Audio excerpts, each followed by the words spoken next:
नमस्कार। Class 11 business study का अपना चैप्टर है फॉर्मेशन ऑफ कंपनी। एक कंपनी का फॉर्मेशन कैसे होता है, एक कंपनी का निर्माण कैसे होता है। हमने अपनी पिछली क्लास के अंदर कंपनी के बारे में थोड़ा सा समझाया था कि कंपनी हम एक्चुअली किस तरह से प्रेजेंट करते हैं, कंपनी का क्या स्ट्रक्चर होता है, कितने बड़े लेवल पे काम होता है। वो छोटी मोटी चीज़ें हमने अपनी पिछली क्लास में देखी थी। आज हम उसके लिए एक प्रोसेस को समझेंगे, कैसे आपको काम करना है। थोड़ा सा ध्यान से समझिएगा। सबसे पहले हम बात करते हैं कंपनी का निर्माण। आप कंपनी का निर्माण कैसे करोगे? कंपनी का निर्माण करने के लिए हम एक सिस्टम को फॉलो करते हैं।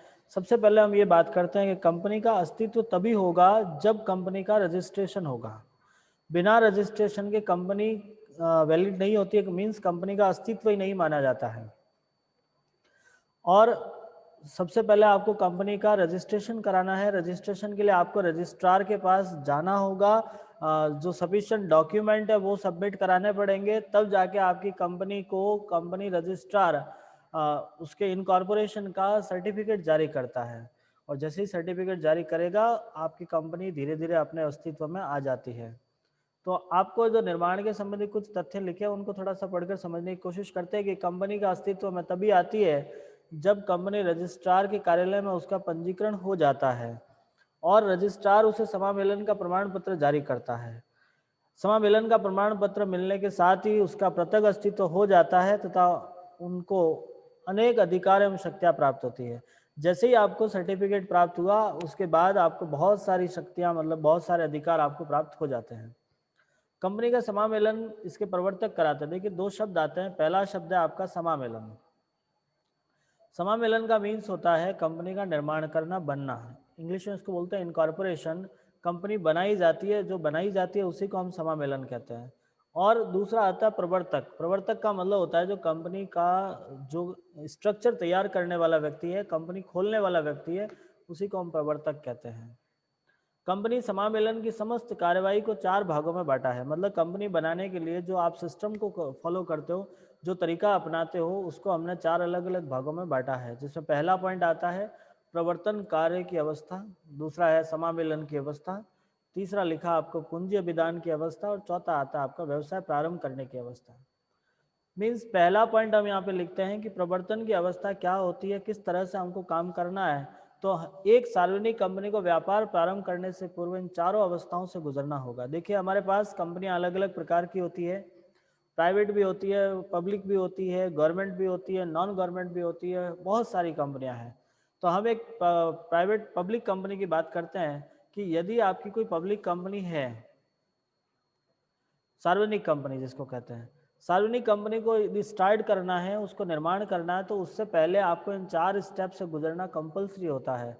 जबकि कोई निजी कंपनी है तो उसको केवल 2 ही अवस्थाओं से गुजरना होता है और समामेलन के बाद व्यवसाय प्रारंभ कर सकते हैं। लेकिन यहाँ आपकी कंपनी जो पब्लिक कंपनी है, वो डायरेक्ट समामेलन के बाद अपना बिजनेस स्टार्ट नहीं कर सकती है। उसको बिजनेस स्टार्ट करने के लिए आवश्यक सर्टिफिकेट या आवश्यक सिस्टम को लेना होता है, उसके बाद ही वो स्टार्ट कर सकती है। नेक्स्ट आता है आपके पास में, हम पहला पॉइंट समझते हैं इसका, स्टेज ऑफ प्रमोशन, प्रवर्तन की कार्य की अवस्था है। देखिए, सबसे पहली बात, प्रवर्तन का मीन्स है कि आप कंपनी जब लगाना चाहते हो तो पहला प्रश्न हमारे दिमाग में आएगा कि हम क्या बिजनेस करें, कौन सी कंपनी लगाएं। तो पहला पॉइंट आता है व्यावसायिक अवसरों की खोज करना। मतलब हम बिजनेस तो करना चाहते हैं, लेकिन कौन सा बिजनेस करें, ऐसा क्या काम करें जो हमें आगे जाके कुछ हद तक नया बेनिफिट देवे, हमें एक अच्छे लेवल पे खड़ा करें। तो हम क्या करें, उसके लिए हमें एक सिस्टम को सोचना होगा। मतलब एक ये देखना होगा कि हमें कौन सी वस्तुओं की आवश्यकता है, उसे ढूंढना होगा।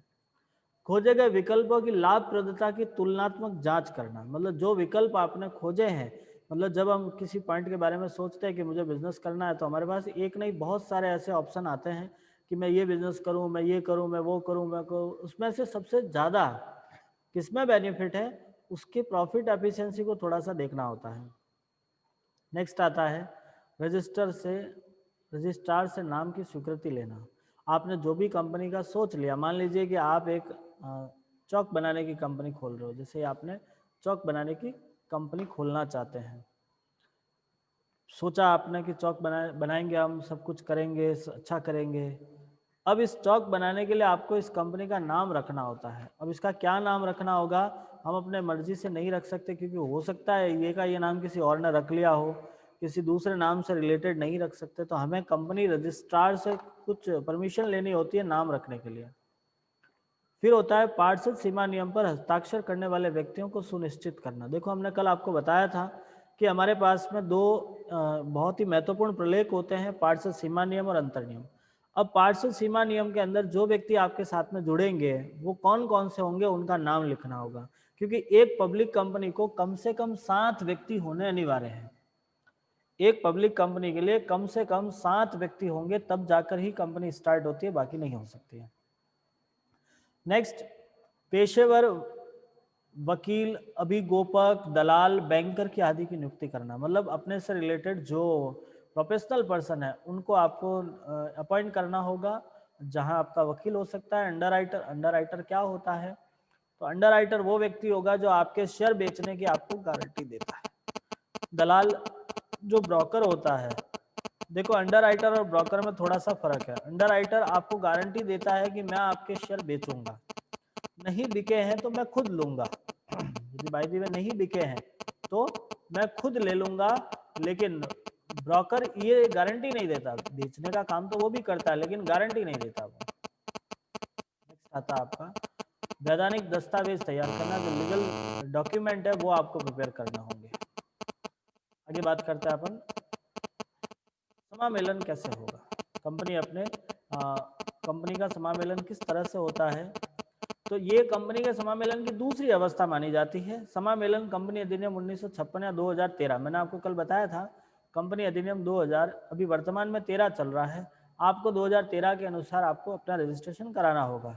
रजिस्ट्रेशन कराने के लिए आपके पास 4 मुख्य बिंदु हैं जिनके आधार पर आपको काम करना होता है।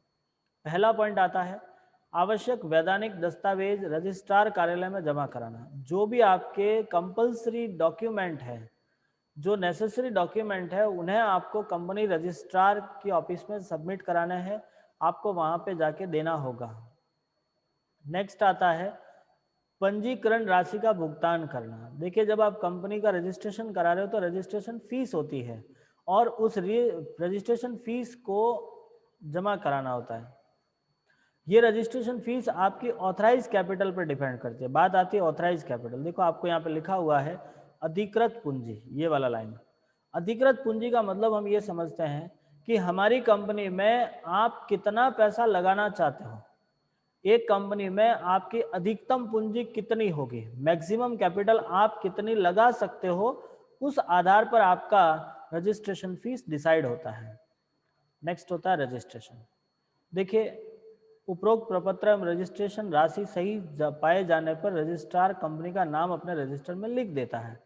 जो भी आपने डॉक्यूमेंट सबमिट किए हैं वो, और साथ में आपकी रजिस्ट्रेशन फी जमा होने के बाद जब रजिस्ट्रार उसको चेक करता है, वो सेटिस्फाई हो जाता है कि आपने जो भी डॉक्यूमेंट दिए हैं, जो आपने सबमिट करवाए हैं, वो सारे के सारे आपके सही हैं। तो ऐसी कंडीशन में वो आपकी कंपनी का नाम अपने रजिस्टर में लिखता है, मीन्स आपको पंजीकरण करके आपको रजिस्ट्रेशन नंबर दे देता है। समामेलन प्रमाण पत्र का निर्गमन, इश्यू ऑफ इनकॉर्पोरेशन सर्टिफिकेट, आपको एक इनकॉर्पोरेशन सर्टिफिकेट प्राप्त होता है।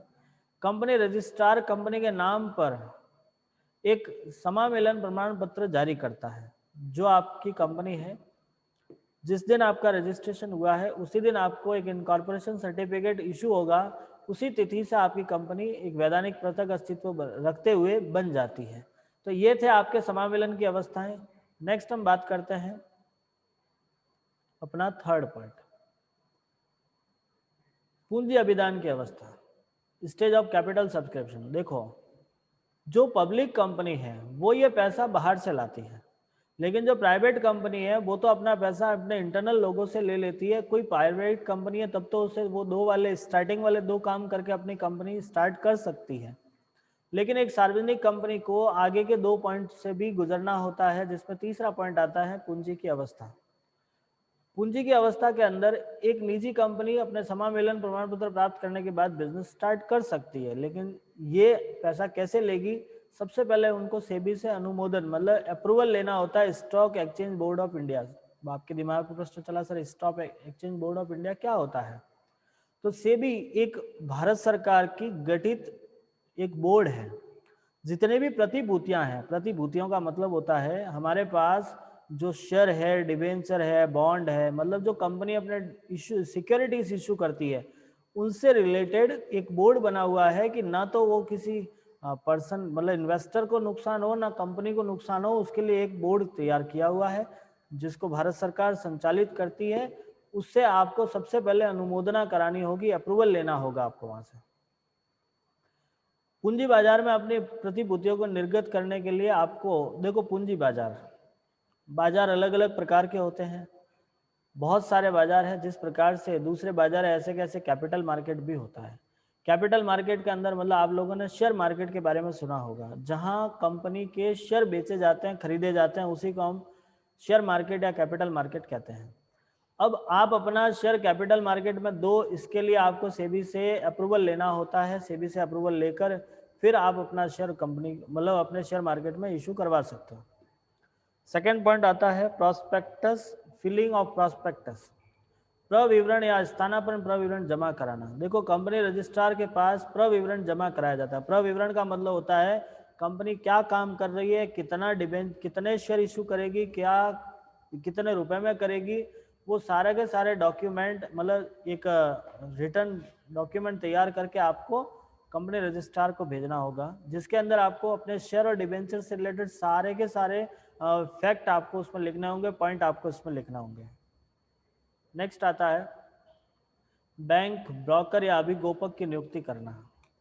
देखिए ये जो कंपनी है ये पैसा बैंक के माध्यम से प्राप्त करती है, तो आप कौन से बैंक में ये पैसा रिसीव करना चाहोगे उस बैंक को आपको पहले अपॉइंट करना होगा।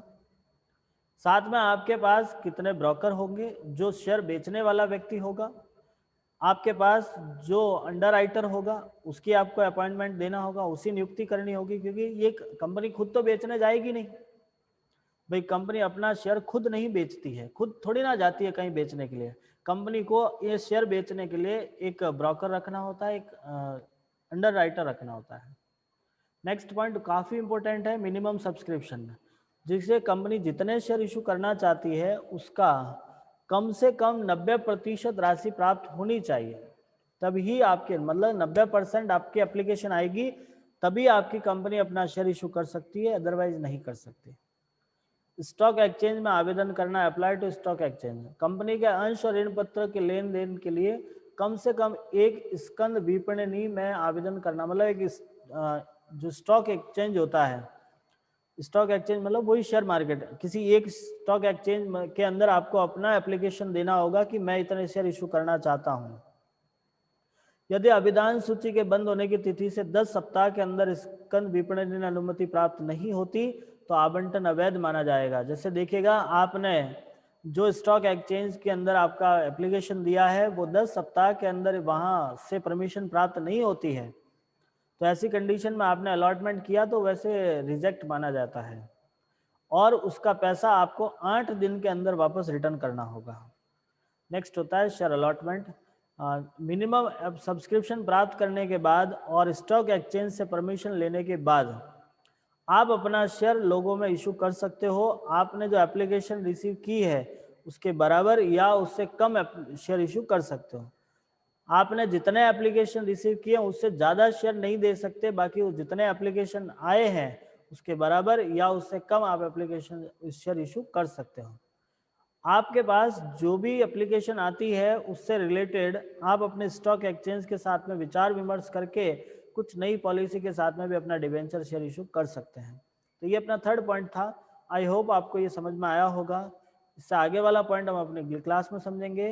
उम्मीद करता हूँ आप इस पॉइंट को समझे होंगे। यदि कोई समस्या रहती है समझने की कोशिश करना पहली बात, फिर भी कोई डाउट आ रहा है, कोई पॉइंट समझ में नहीं आ रहा है, आप हमें ज़रूर कमेंट बॉक्स में लिख के बताइएगा। हम पूरी कोशिश करेंगे आपकी समस्या का समाधान करने के लिए। ट्राई कीजिए, आप उसको रेगुलर पढ़िएगा, हैंड सही से समझना, खुद से नोट्स तैयार करना, अच्छे काम कीजिएगा। नहीं समझ में आया तो आप वापस हमें कमेंट में लिखिएगा, हम कोशिश करेंगे आपको समझाने के लिए। ठीक, धन्यवाद।